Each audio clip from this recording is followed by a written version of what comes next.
Well, good morning.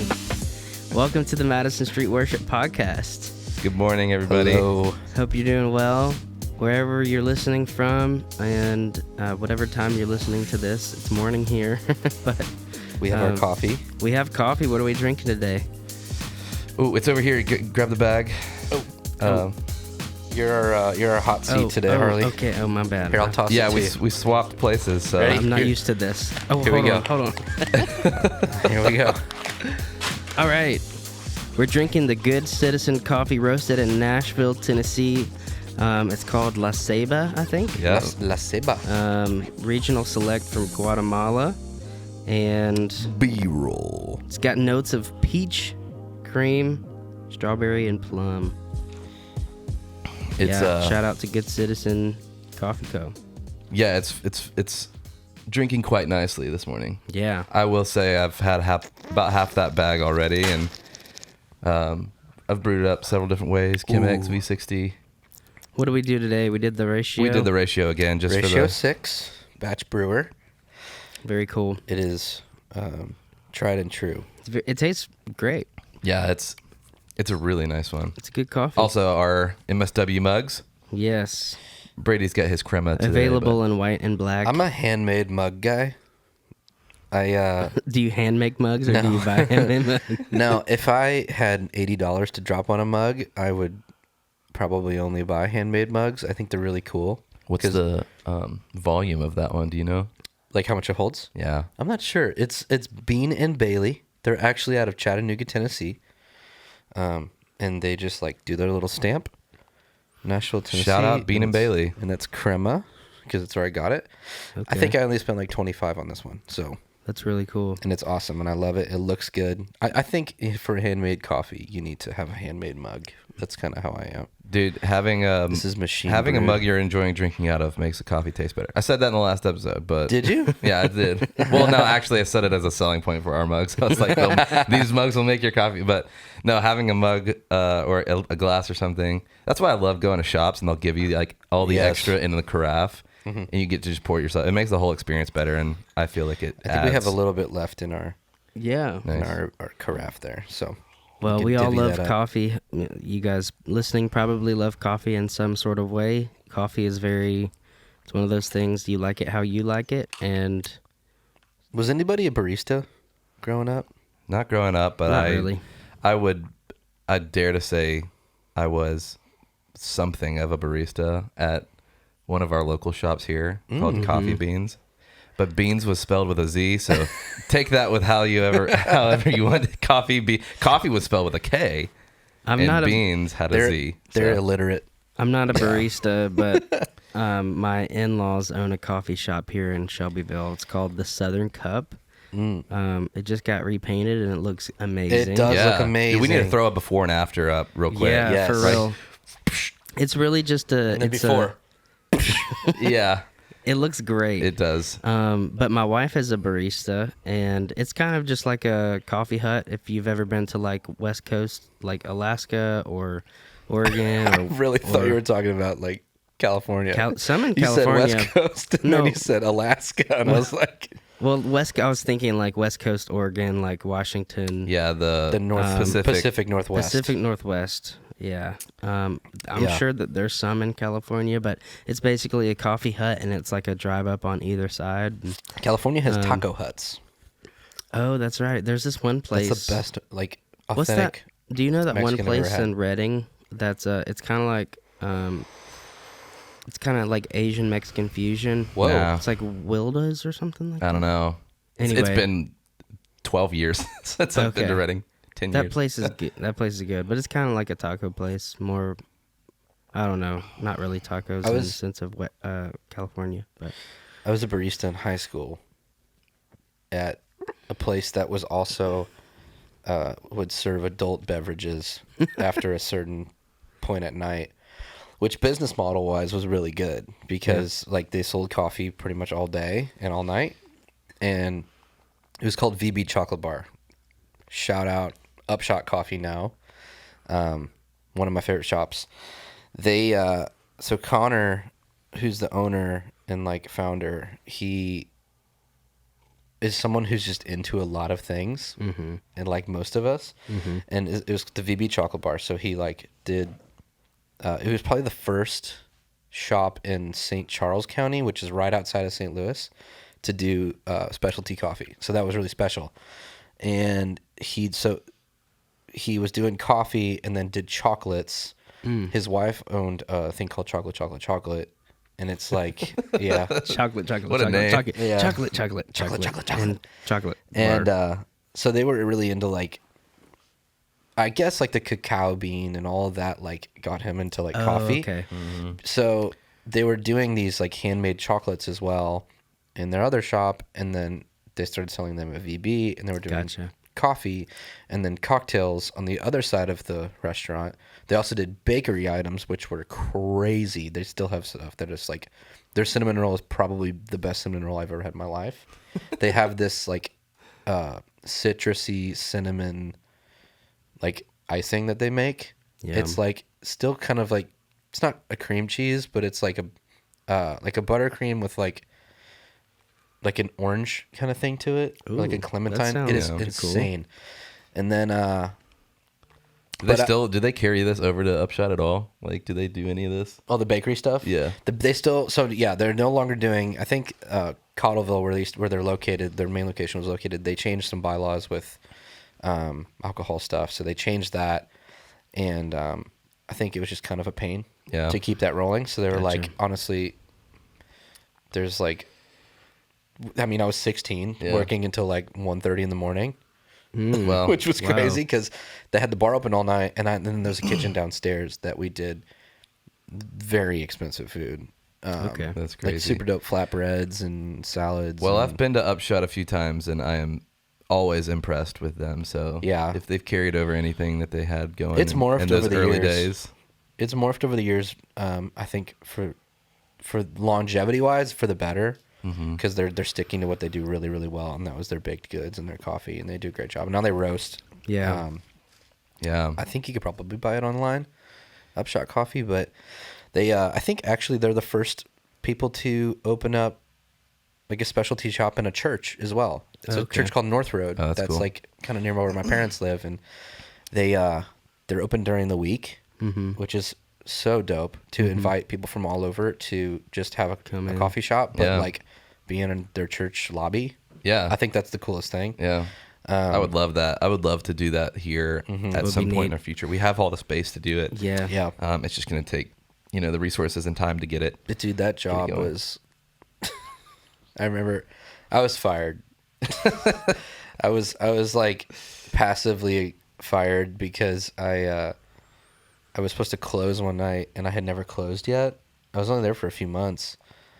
And I was never given the opportunity to close by myself. And the dude that was like my manager or whatever was like, yeah, I got to go. I got a gig or something. I don't remember what it was. And he left.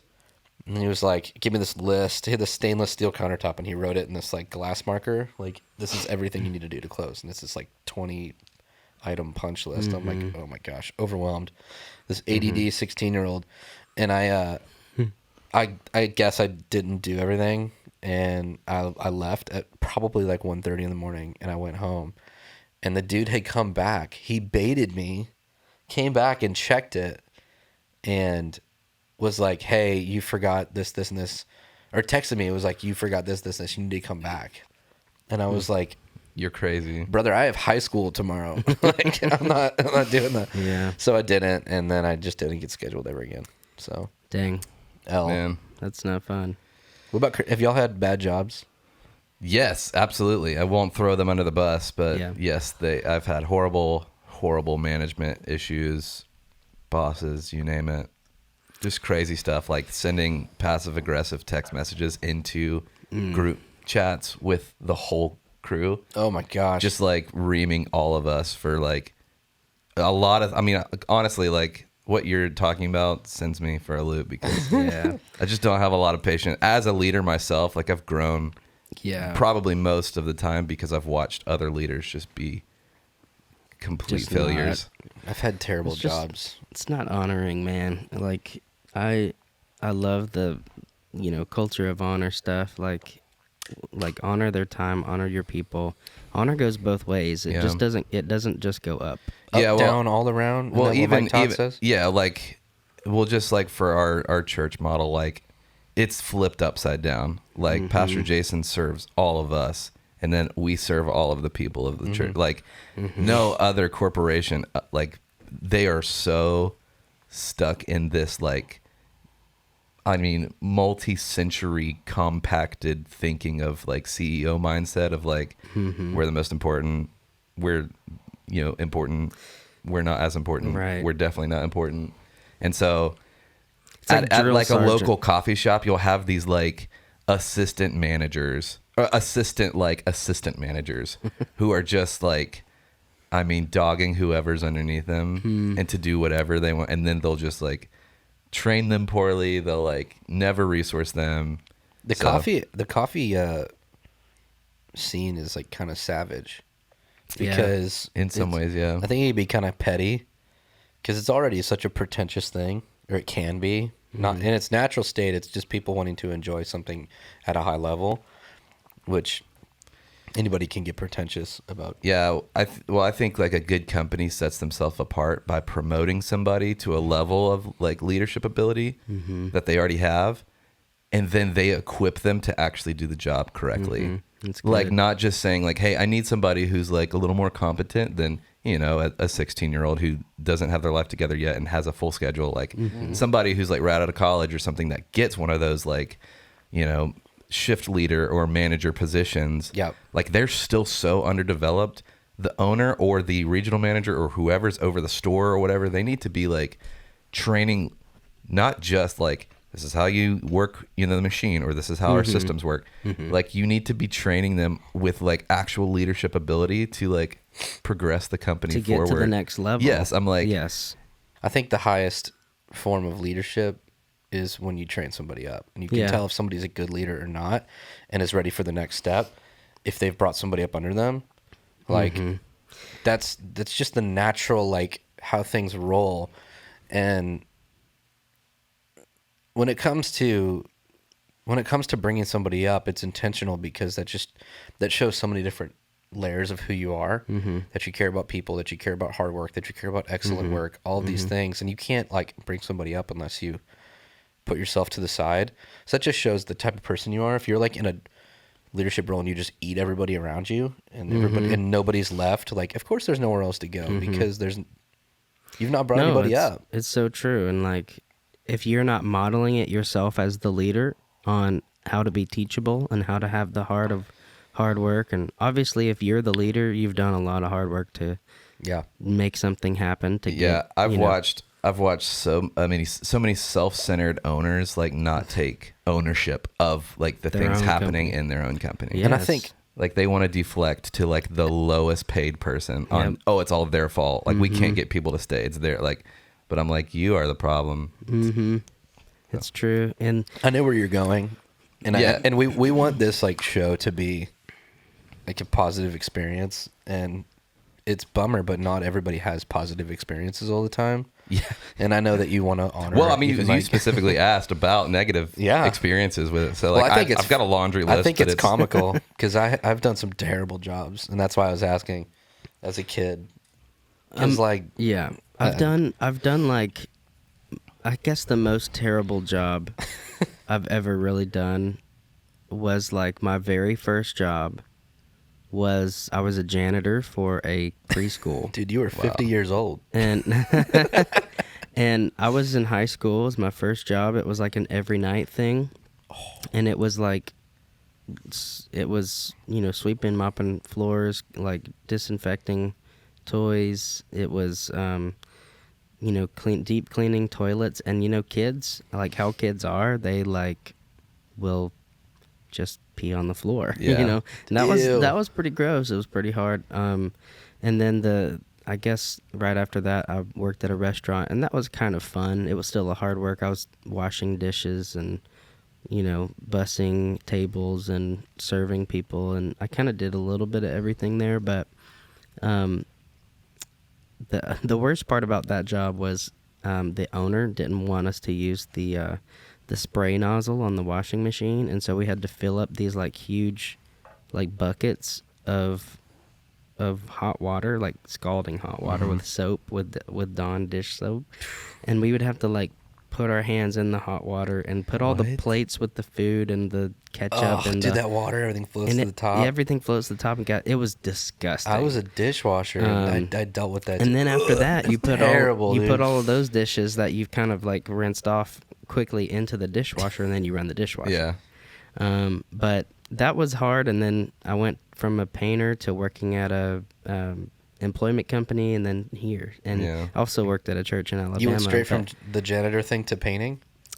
I went from the janitor thing, that was like my first job, into like the restaurant thing. Okay. And then I went to college, and basically I was in like a college marching band and a music program. So I was super busy with that, but I was always serving at church as well. That's what made me And get then- my crap together at a young age, was like doing these terrible jobs and and then dealing with these adults who had these terrible jobs. Yeah. And I was like, man, I need to not end up Yeah. like this. So I served at a church in Alabama called Destiny Church.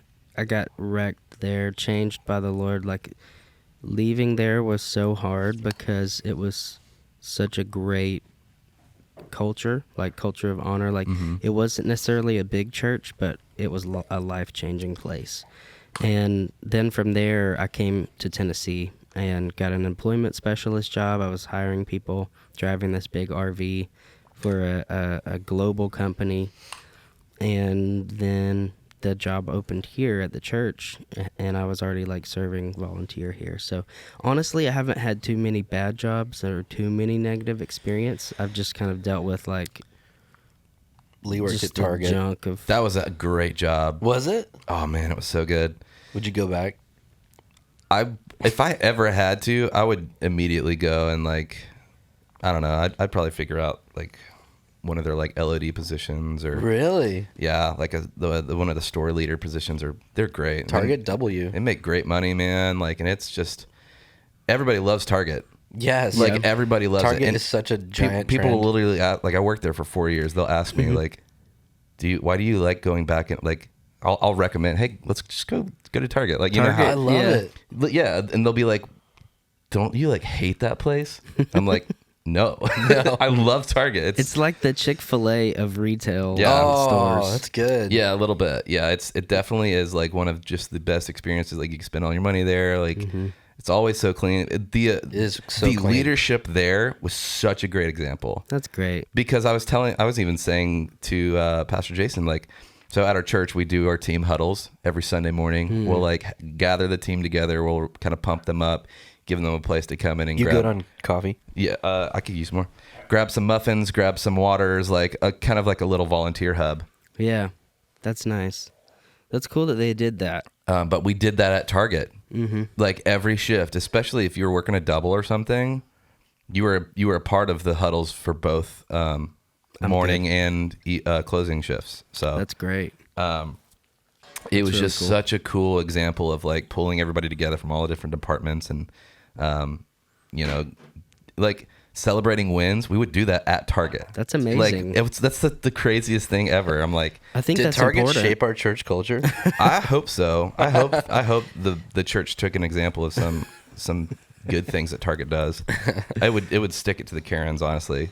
Yeah. Well, I That's a think it's t-shirt. important. Yeah. Celebrate wins, but huddle together. That's one thing that we do here on Sundays now, and we kind of we went through COVID and like we stopped doing the huddle thing for a while, but I'm so glad that it's back. Yeah. Because it gets everyone on the same page. We get to talk about culture.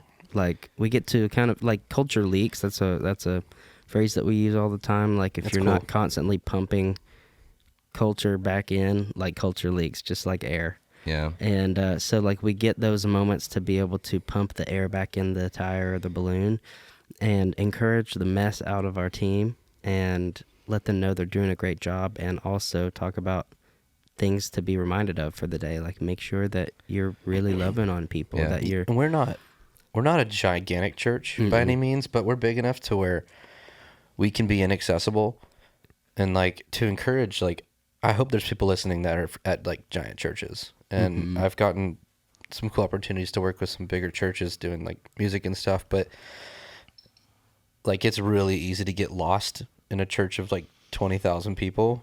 Oh, And especially that big. Yeah. Your accessibility just dwindles, and like culture is only shaped when you're there. Mm-hmm. And if you're not around, if you're too caught up in other things, like what I always say, like when like the bigger you get, the more complicated it gets, obviously, because there's so many more moving parts, moving pieces. The same thing with like that to me, I talk about that with production.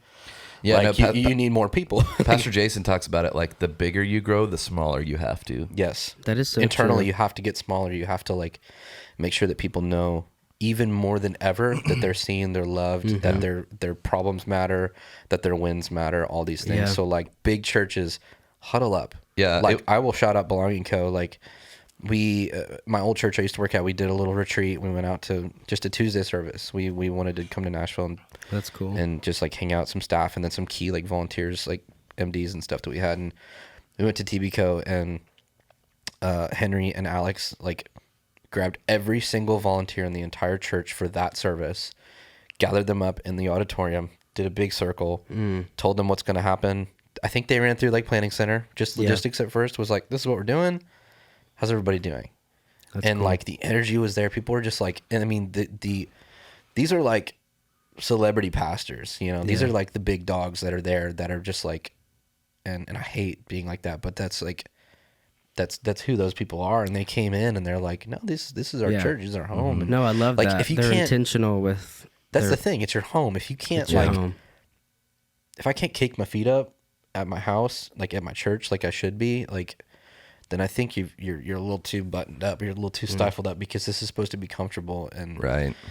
and I don't know. We walked in the building. We were like taking a little tour of the place. I was able to get us like to walk around and look at the tech stuff. We were walking around, and this was happening. And myself and our worship pastor, and we just kind of looked at each other like, that is so cool.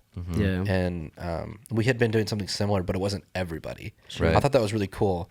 Because we used to do at Gateway, we did our own with like worship and production, and Yeah. there's nothing wrong with that, with doing it by sections. What but- was neat was like during the time where we stopped doing Huddle for like every volunteer because of COVID and all that stuff, and we just kind of got out of a rhythm there. We kept them going with our worship and our production team, and we would meet with our pastor, and we would go over the day still in that way. But like, I just want to shout out our team, man. Like Yeah. our team stayed strong and solid during that time, and like we do these things called team hangs or team nights, and like, you know, like we were doing the things that we're currently on our team that we're currently getting back into our culture of the entire church, Yeah. which is really cool. And I just want to shout out our team at Gateway and our team that are involved with Madison Street. Yeah. Because If you went back and listened to our previous podcast, we did a Q&A on Instagram, and we're probably going to do that again Yeah. at some point. That was so, awesome. Yeah, be on the I lookout. had fun with that. Be on the lookout if we drop another thing. It's not just for our own sake. Like, we legitimately want to hear from you. Yeah. So take some time, fill in a question, even if you're just like scrolling through your stories or whatever, but legitimately put a question in and we'll answer it. Or email us. Or email us. at what? worship at madisonstreetworship.com. Right Right there. here. Somebody asked a question about something to do with community, or how do I steward my team or something. That is one of the best things you can start to implement is a set apart time, not on Sundays, not on service days, not on rehearsal days, that you can gather your team together and do something else. You can have worship. You can pull a guitar out. You can pray over one another. Yep. That's totally fine. But go have a bonfire. Yeah. Go get popsicles at, a ice cream shop or something. Yeah. Like, we have done creative things to get people together. We've had game nights. We've had dinners. Like, it's so easy just to call something like that. Yeah. And get your team involved. Get as many people that will come. Yeah. And Because I know there's a leader right now saying, how do I do that? I don't have time to do that. Yeah. It's because you don't have anybody under you that can help you. So grab somebody and then go plan that. Let me because speak that's into so this. important. yeah, go for it, Harley. Because this is my heart. Like this, like talking about team nights and doing team nights, that is what my bread and butter is. And like you have to, as a leader, especially in a church, especially like leading people, and when they wear their hearts on their sleeves, you know what I mean? Or they're holding their heart out in their hand. Like, you have to be really intentional in certain ways to make sure that everybody's seen, valued, loved, and especially as a worship pastor, and you're pastoring people and you're like taking care of them and discerning, like, hey, what are these people going through? Like, how can I help them? How can I be a resource? One of the best things is doing a team hang or a team night or whatever you want to call it. And it's just a community gathering. And you can do so many things at these community gatherings. You can do training. You can like speak into your team. You can like read over a handbook that you're holding them accountable to. You can go bowling. You can do a bonfire. You can go hiking. Like, whatever it may be, just find time to do that. And what we do is sometimes it does have to be on a Sunday. Sometimes it's on another night of the week. But in our area, we have, like, we're very regional here, and we have a lot of people in our region that attend our church. And we have a lot of people that live far away. So with that in mind, for our specific example... Far away meaning like an hour plus. An hour plus. Sometimes two. Yeah, sometimes two. Yeah, and like I try to keep those people in mind when I'm scheduling these things and planning out these things or these types of events for team hangs, because I want them there, and I want them to be poured into and have a real family and real community that they can, that they're a part of, and that they're valued and that they're loved. And so what we have to do sometimes is plan one for a Sunday, and the people that are like far away, we already know they're probably going to be here for church. And so right after church, we'll do like for Christmas and for Thanksgiving this past year, we did like a Teamsgiving thing. Yeah, and everyone, Christmas party. You already do lunch after like church every potluck. Sunday anyway. Yeah, like, you might already, as well get together, Yeah, and so just hanging out and like being together, is an amazing thing. And I can tell who is 1 foot out of the door if they totally neglect every team hang, because when they don't value the community or value the team and wanting to be a part of it, I promise you they won't even come to team. True. Right. So right. true. And so you kind of get a gauge for who's really in it and who's not. Yeah. And I hate to say that, but at the same time, it's just one way that I kind of gather information. It's super important to know as a leader where like your individuals are at. Because especially like with excellent music and all that stuff that we do in church, like there's artistry involved, there's personalities, there's individualized whatever.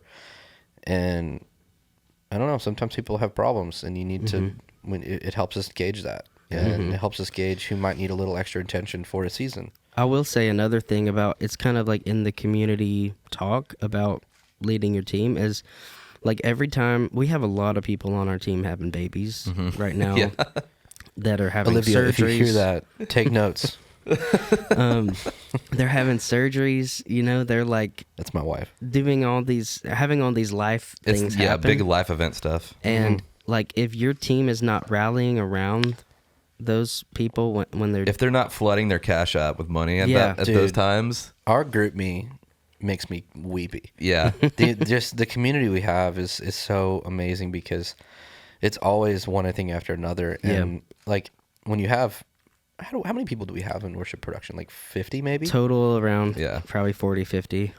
Y'all, that's a lot. I mean, that's a lot of like different scenarios that are happening in every individual's life.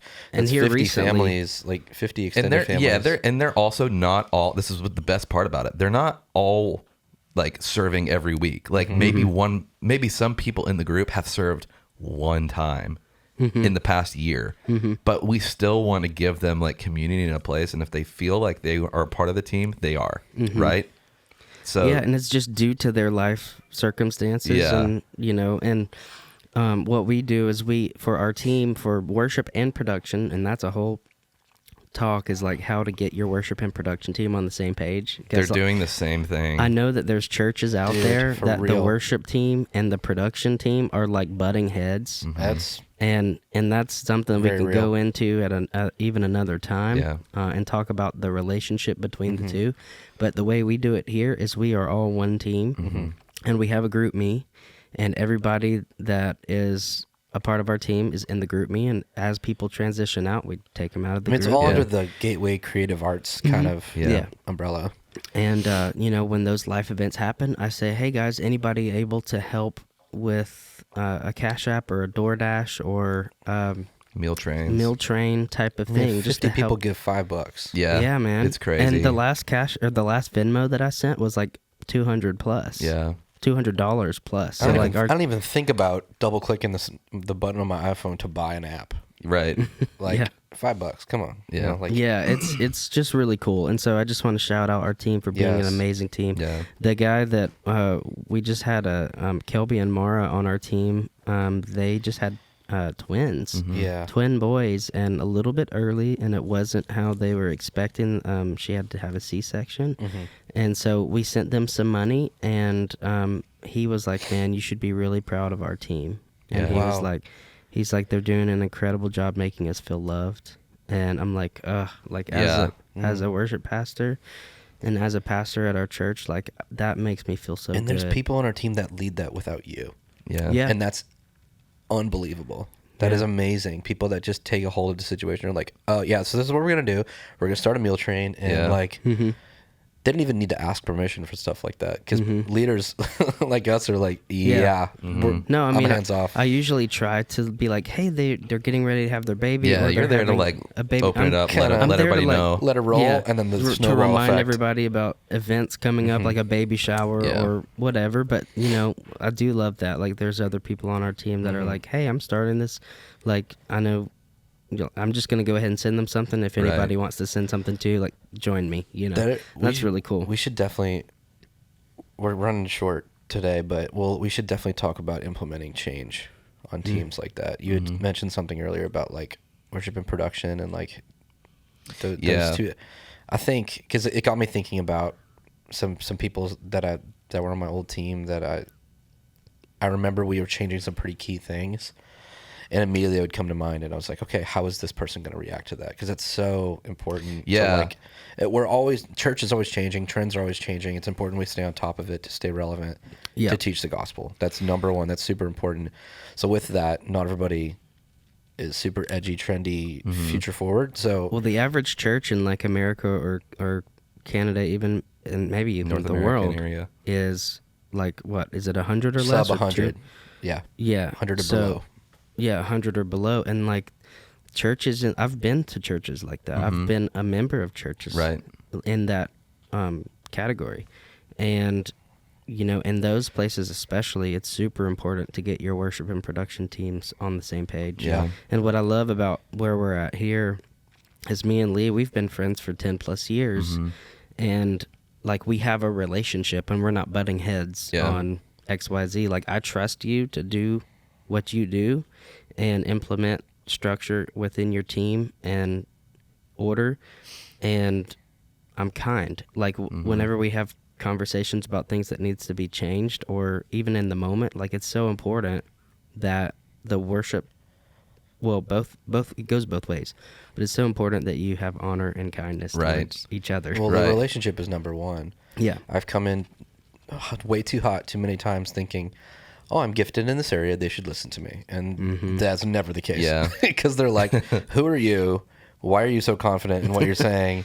Yeah. Why I'm should like- we listen to you? Yeah. And I'm like, oh, okay, I need to Like, maybe if- do life with this person for a bit, gain relationship, not in a manipulative way, a real honest relationship. Yeah. Yeah. So that way things just work. And yeah, like if I am on stage, like, and something technically happens, like, I'm gonna try my best to let the production team know without like calling them out and like Yeah. bashing them. And know? Yeah, honoring, no, it's, yeah.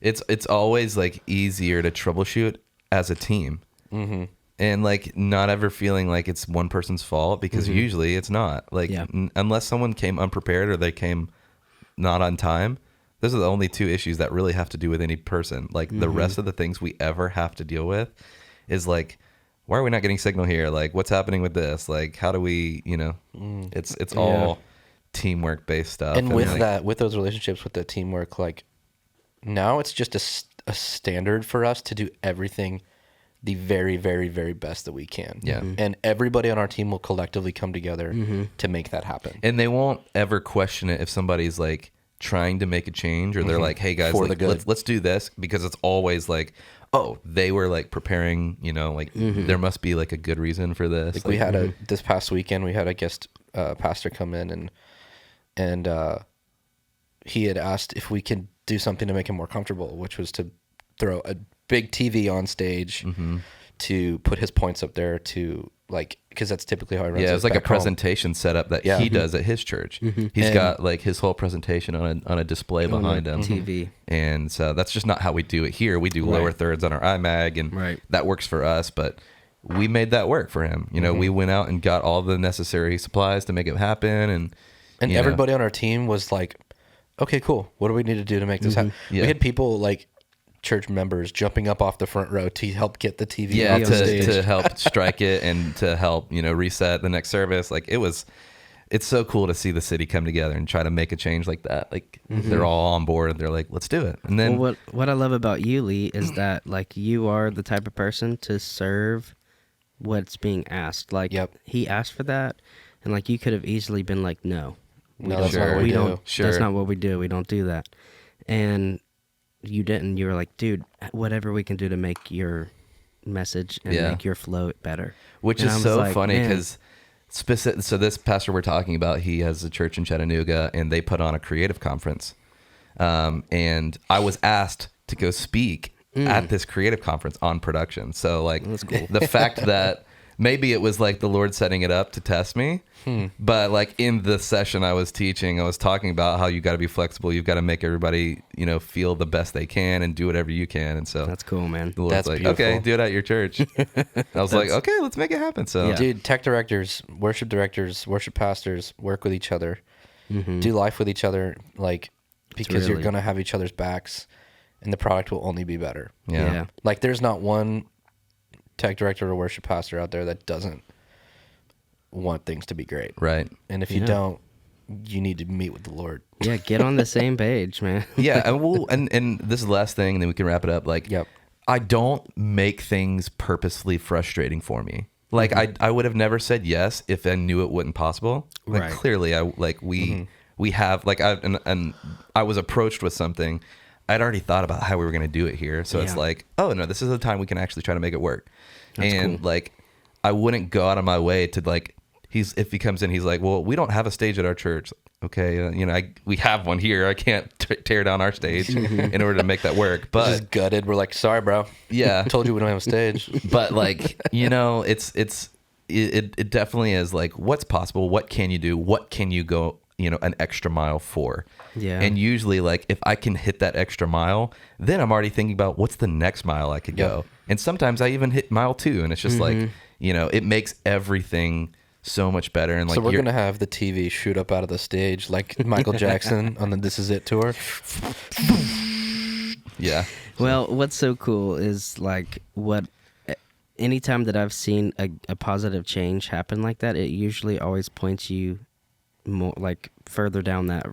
I wouldn't call it a rabbit hole, but like it glory to glory, right? Or excellence calls to excellence, right. And so like I know that'll just kind of be more of a normal thing around here now that we've done it and you pulled it off and it looked great and it worked and it served the moment, and now we get to do that more. We know that we can do that. And we want to, again, for a different episode, but we want to definitely hit on like utilizing what you have.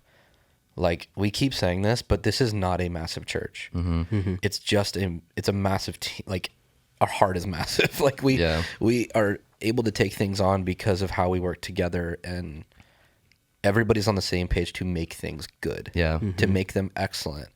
Not for our glory, but for the Lord's glory, because he deserves it. Yeah. Like we want to make our experiences throne roomy as possible, as beautiful as possible, and like however we can do to help. I know there's people out there listening that like I don't have resources. I don't have money. Yeah. How do I do it? Yeah.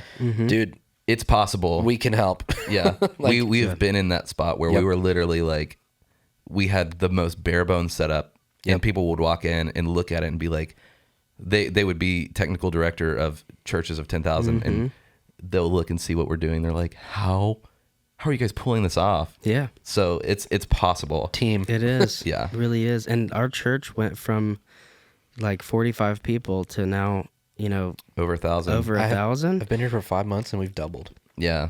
No, yeah. no, We're for like, we're sure. seeing a big boom right now. Yeah. The Lord's blessing it right But now. but even then, like when, especially, I don't know who was doing it before Lee, but when No one. when Lee, yeah, We didn't have one. but when Lee came on, like I could tell there was a huge difference, and like it was amazing what we were able to do with what limited resources that we had, and Yeah. and even still now, there's some limitations that we have, Yeah. but we fight through those and we make things absolute best as possible. Yeah. Yeah. So Well, let's But- wrap this Good one. talk. yeah, that's Yeah. it. We hope This you was have good. a wonderful day today. Oh, apparently it's my birthday today. Yeah. No. So happy birthday, Harley. So happy. Apparently. So what happened just real quick was everybody this morning was like blowing up my Facebook and like sending me texts like happy birthday, and I'm like, What? What? so I go to like my like about section on my Facebook and I look, and some weird way someone else's birthday. So I manage some business accounts on Facebook and stuff, and apparently their birthday got like locked into my profile, Your account. and I don't even know how. Have you gotten a cash app? No, that would be nice. Let me check. I don't know. Hey, I man. have $3,000. An anonymous donor. Just want to bless my pastor. But yeah, so apparently it's my birthday, so I'm getting all these texts. So I made a post that was like, it is not my birthday. I was like, I'll just take this as a unexpected encouragement day. Oh, yeah. That's so good. So dude. anyway, we're wrapping it up, but we love you guys. We want to resource as much as possible, and we want to help you. We're here for you. We get it. We understand what church life is like if you're watching from church, but hopefully some of the principles we talk about, you can put those into wherever you work or whatever you do. Yeah. And Yeah. if you have questions for us, shoot us an email at worship@madisonstreetworship.com, or follow us on our socials and shoot us a message there, or be involved and interactive on our questions that we post sometimes. And that's all we have. We love you guys so Love you much. guys. Love you. See ya.